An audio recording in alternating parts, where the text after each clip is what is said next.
प्रेम कब होता है? प्रेम की पहली शर्त है कि प्रेम सदा अपने में होता है, पराई में नहीं होता। किसी भी संबंध से अपनापन होगा तो सहज प्रेम हो जाएगा।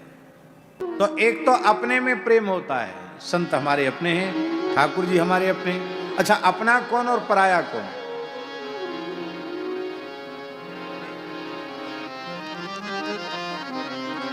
शरीर संसार पराये हैं,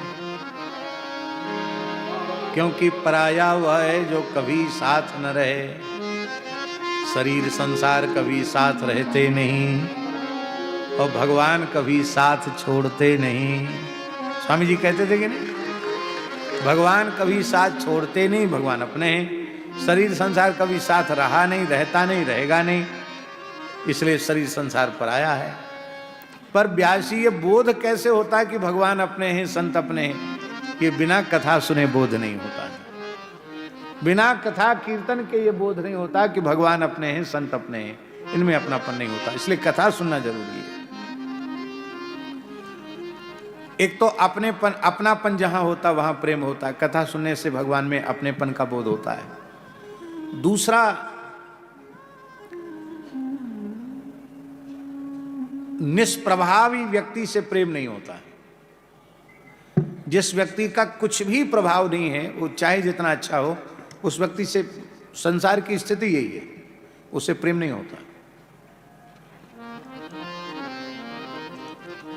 प्रभावशाली से प्रेम होता है। आपका कुछ प्रभाव होगा, सुख दुख में आप हमारे काम आएंगे, यही तो बात है कि नहीं? आप हमारे किसी काम में ही नहीं आएंगे तो क्या मतलब हुआ भाई राम करने का? दूसरी बात यह है, उत्तम स्वभाव जिसका होता है उससे प्रेम सहज हो जाता है। तो कभी साथ न छोड़ने वाले भगवान ही अपने हैं, ये लक्षण भी भगवान में ही घटता है।